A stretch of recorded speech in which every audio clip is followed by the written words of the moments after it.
Sign a contract. Exactly, sign a contract. If he wanted to fight, he would have stayed at 47. He obviously said he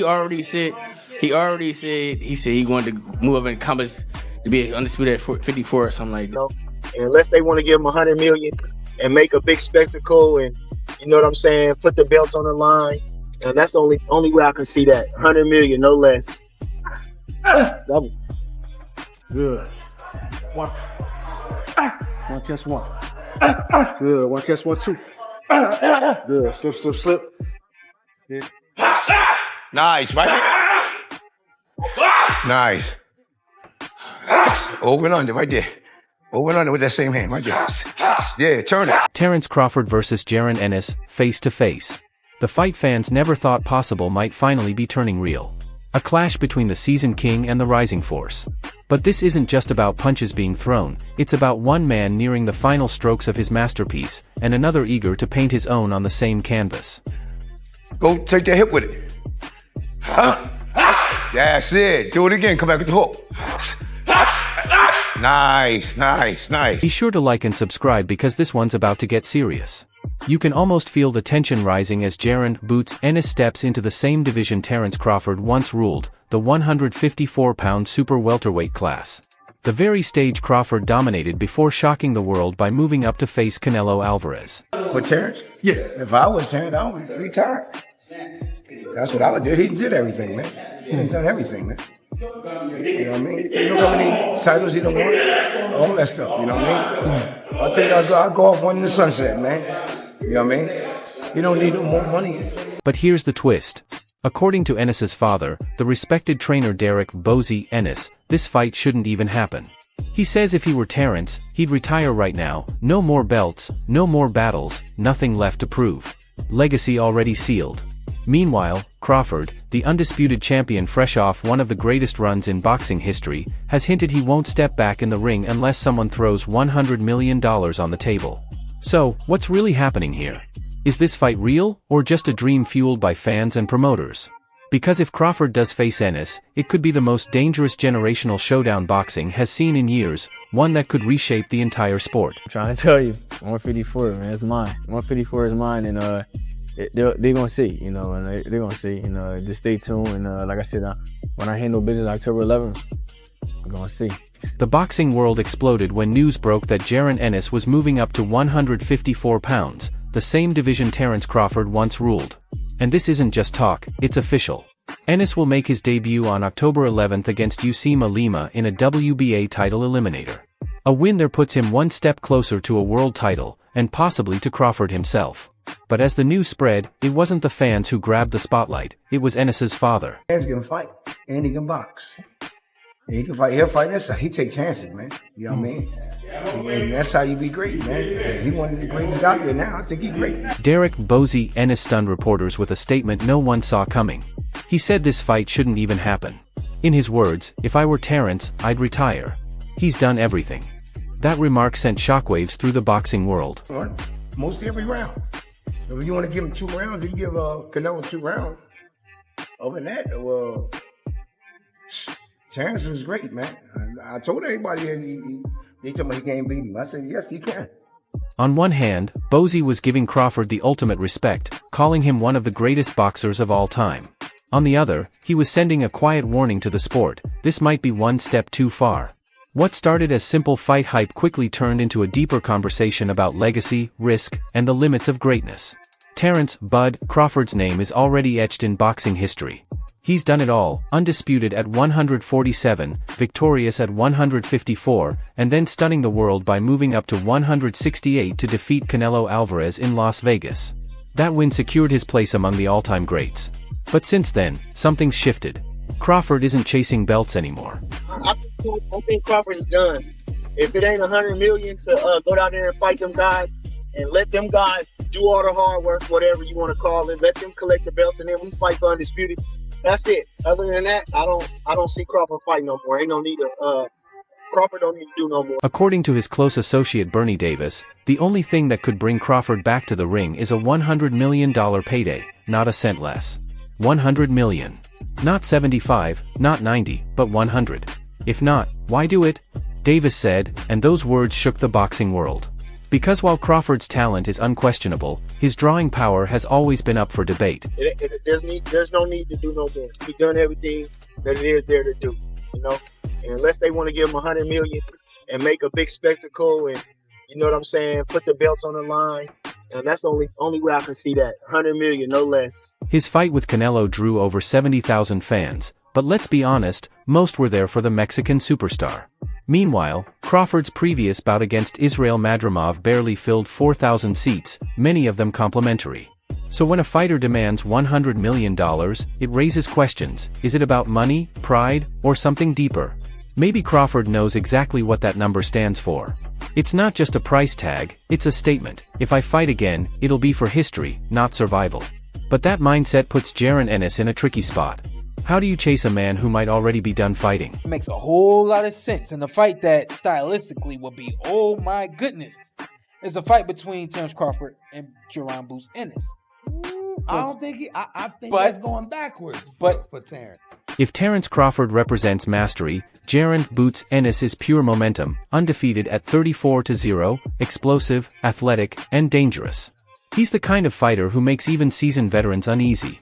Now, he's stepping into a new division, aiming to become a two-weight world champion, and the promoters are paying close attention. The top fighters, I truly believe that Jaron Ennis is the pound-for-pound #1 in weighting. I'm not talking about 3 years.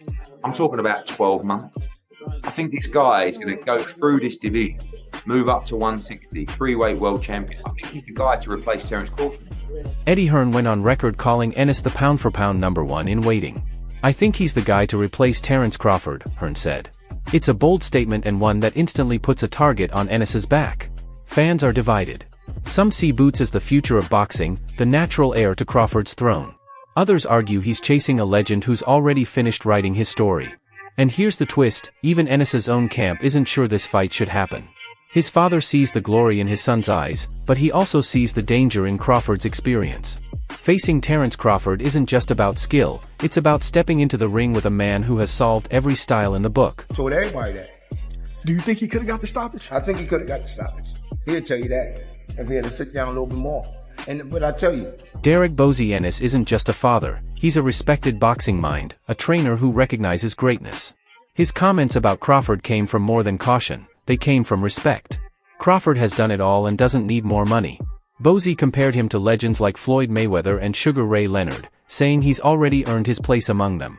But fans are divided. Some believe Bozy is simply trying to protect his son, knowing Crawford's ring IQ is unlike anything Ennis has faced. you know what I mean? People can talk about him all they want. You know what I mean? When he lost, when he fought, what's that boy? The last fight, they thought he was going to... Madrimov. They told him he lost. No, he didn't lose. He won. Others think he's just being brutally honest. Crawford has done enough and has nothing left to prove. That sets up an intriguing dynamic, a father protecting his son's legacy, and a fighter aiming to take it. It's the classic passing of the torch story, but only if Crawford agrees to hand it over. While one side is cautious, the other isn't even sure what comes next. When Andre Ward asked Crawford about his next move on All the Smoke, the answer surprised everyone. He's up in the air right now. I'm just, enjoying my family, enjoying, to be able to say, look what I accomplished or what I'm about to accomplish next. I'm chilling, Crawford said. I don't know what I'm going to do next. I haven't even sat down with my team. You could tell this wasn't a man planning his next fight, it was a champion reflecting on a career already fulfilled. He spoke about family, balance, and perspective, enjoying the peace that comes after conquering everything. They made it look so easy. You know what I'm saying? Got 2-3 more in him. You know what I'm saying? Train camp will try harder. You know what I'm saying? You think a move to 160 would make sense? If you want to do it, it'd be a challenge if you want to challenge yourself. Yeah, I don't mind. Even his longtime trainer, Boac, added, give him 2 or 3 more fights before retirement. Still, he admitted one thing, moving up to 160 pounds would be a challenge, not due to lack of skill, but because Crawford has nothing left to prove. So the question is, if Crawford doesn't even know his next move, is Ennis chasing a ghost, or could the right combination of money, legacy, and public pressure bring Crawford back for one final statement in the ring? Don't want to fight him because if he did, he could make it happen. All the stuff about the past, shit. We know what all that shit was about. The thing is, with Boots not being able to get that fight. Just as things started to settle, trainer Greg Hackett threw fuel on the fire. Hackett didn't hold back when asked about Crawford and Ennis. Bud doesn't want to fight him. If you're not going to fight him, don't talk about it. That quote exploded across boxing social media. Within hours, forums, podcasts, and fan pages were buzzing, calling Crawford everything from a smart businessman to someone dodging the new era. The irony? That's exactly what Crawford used to say about fighters who avoided him, guys like Keith Thurman and Errol Spence Jr., who always seemed to have other plans whenever Bud came calling. Don't fighting, don't talk about it. You know what I'm saying? But I can't tell somebody what to talk about. But I'm just saying, if I'm not interested in fighting a guy, I would ask the interviews. You know, don't even ask me about that guy. You know what I mean? And I just feel like as far as Boots giving props. Now, years later, the tables have turned. Crawford is at the top, and the hungry young lion is on the outside looking in. Hackett's jab cut deep because it hit a nerve. Is Crawford becoming the very thing he once fought against, the champion who shuts the door instead of opening it? If I'm not interested in fighting a guy, I wouldn't even talk about him, Hackett said. That line stuck, sparking days of debate. Some argued Hackett was right, Crawford is protecting his legacy, not his ego. Others said, if you're still talking, you're still fighting, at least verbally. While that storm raged online, another name quietly entered the mix, making everyone sit up. Out of nowhere, Turki Alashik, the Saudi sports powerhouse behind Ryan's season, suggested publicly that David Benavidez, the WBC light heavyweight champion, should be next for Crawford. That's right, Benavidez versus Crawford, a fantasy matchup no one expected. But Benavidez quickly shut it down. Let Crawford live, he said. That's his weight class. For Liv, that's his weight class. Okay. I lost interest in 168 a long time ago. You know, I mean, I know that we could get offered a lot of money to go down to 168, but I'm more comfortable at 175. I'm chasing better beef. I'm chasing Bivol. And that was that, or so we thought. Behind the scenes, Matchroom Boxing was making its own move. Eddie Hearn confirmed a major partnership between Matchroom and Turki Alashik's Riyadh season, an agreement aimed not just at boxing, but at making Saudi Arabia the global capital of combat sports. That means big money, the kind that could make even Crawford's $100 million demand seem realistic. Now fans are asking, if Saudi Arabia wants to host another mega fight and keeps rising, could they actually make Crawford versus Ennis happen? If anyone can afford it, it's Riyadh. And with boxing entering a new golden age of huge purses and bigger egos, that question suddenly feels far less hypothetical. They on the bench. What's yours? My opinion is I like who I like. You know, I like Roy Jones, Floyd Mayweather, Pernell Whitaker. Who do you think? I'm liking Sugar Ray Leonard. I've been watching a little bit of Sugar Ray Leonard. As if the tension wasn't enough, Jaron Ennis added his own twist. When asked who belongs on his personal Mount Rushmore of boxing, he named 5 legends: Sugar Ray Leonard, Floyd Mayweather, Roy Jones Jr., Pernell Whitaker, and James Toney. One name was missing: Terence Crawford. No Bud, no mention, no hesitation. He even praised Crawford's historic win over Canelo Alvarez, calling it a great fight for boxing, but when it came to discussing greatness, Crawford was left off the list. In the boxing world, that speaks volumes. To Crawford's fans, it sounded like disrespect. To others, it was confidence, a young fighter saying, "I'm not worshipping you. I'm coming to replace you." You can bet Crawford heard it, and while he might not respond publicly, he's the type of competitor who stores moments like that quietly. My main focus right now is October 11th. That's all I'm worried about. October 11th. I ain't worried about no outsiders. You know, I like that. That's how when you don't pay attention to what you got in front of you and you think ahead. That's how things happen. You know, my main focus is October 11th, and that's it. Personally, because if there's one thing that drives a legend, it's being told he doesn't belong among them. Respect and rivalry are starting to blur. The 154-pound division has suddenly become one of the most intriguing in boxing. You've got Jaron Ennis, young, undefeated, entering with something to prove. Abis Barao, the WBA titleholder, waiting for his next big challenge. Israel Madrimov, the man Crawford already beat.